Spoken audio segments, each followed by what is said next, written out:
दिन भर की बड़ी खबरों में पहली खबर दिल्ली से, जहां केंद्र सरकार ने प्रधानमंत्री मोदी के बयान पर स्पष्टीकरण जारी करते हुए कहा है कि कोई भी भारतीय क्षेत्र में नहीं घुसा और न ही किसी भारतीय चौकी पर कब्जा किया गया है।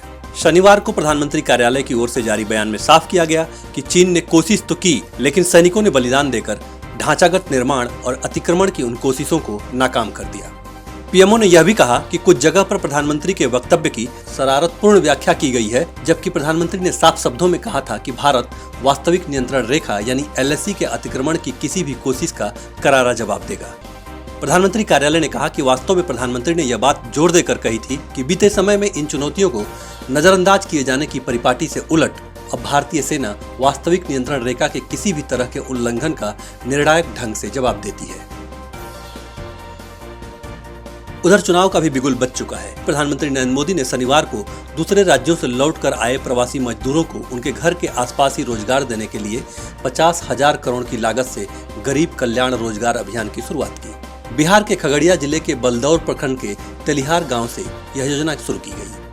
पीएम ने वीडियो कॉन्फ्रेंसिंग के जरिए योजना की शुरुआत करते हुए कहा कि यह योजना 6 राज्यों बिहार, उत्तर प्रदेश, मध्य प्रदेश, राजस्थान, झारखंड और ओडिशा के 116 जिलों में लागू होगी। इस योजना से प्रवासी मजदूरों को उनके घर के आसपास ही रोजगार मिलेगा। इस योजना का मकसद वापस आए प्रवासी श्रमिकों और गांव के लोगों को सशक्त बनाना, स्थानीय स्तर पर विकास को गति देना और आजीविका के अवसर प्रदान करना है। योजना शुरू करने के दौरान पीएम मोदी ने गलवान घाटी में शहीद हुए 20 जवानों को याद किया। पीएम ने कहा कि बिहार रेजिमेंट ने गलवान में पराक्रम दिखाया। उन्होंने कहा कि हर किसी को बिहार रेजिमेंट की वीरता पर गर्व है। उधर कोरोना वायरस को लेकर डब्ल्यूएचओ ने चेतावनी जारी करते हुए कहा है कि हम कोरोना वायरस के बेहद घातक और दूसरे चरण में पहुंच चुके हैं। कोविड-19 का संक्रमण दुनिया में 87 लाख का आंकड़ा पार कर चुका है।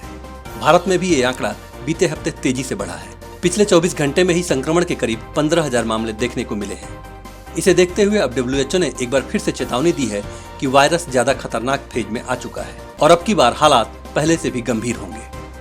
आपको बता दें कि वैज्ञानिक पहले से ही वायरस के दूसरे चरण की बात करते आए हैं। हाल ही में देखा गया है कि म्यूटेशन के चलते वायरस लगभग 10 गुना खतरनाक हो चुका है, जो अब आसानी से बड़ी आबादी को प्रभावित कर सकता है, खासकर उनको जो लॉकडाउन में ढील के कारण घरों से बाहर है। इस बीच अर्थ जगत से खबर आई है कि रिलायंस इंडस्ट्रीज लिमिटेड के चेयरमैन मुकेश अंबानी दुनिया के 10 सबसे अमीर लोगों की लिस्ट में शामिल हो गए हैं। कंपनी के डिजिटल विंग यानी जियो प्लेटफॉर्म में आए ताजा वैश्विक निवेश एवं कंपनी के शेयर के भाव में रिकॉर्ड स्तर पर पहुंचने के कारण अंबानी की संपत्ति में खासा इजाफा देखने को मिला है। जियो प्लेटफॉर्म्स में आए भारी निवेश की वजह से मुकेश अंबानी की कुल संपत्ति $64.5 अरब के करीब पहुंच गई है। बता दें कि अंबानी फोर्ब्स की अरबपतियों के रियल टाइम लिस्ट में 9वें स्थान पर है। ब्लूमबर्ग बिलियनरीज इंडेक्स में भी वह 9वें स्थान पर है। उधर भारत और चीन के तनाव के बीच चाइना की कंपनी वीवो से छीन सकती है आईपीएल की स्पॉन्सरशिप।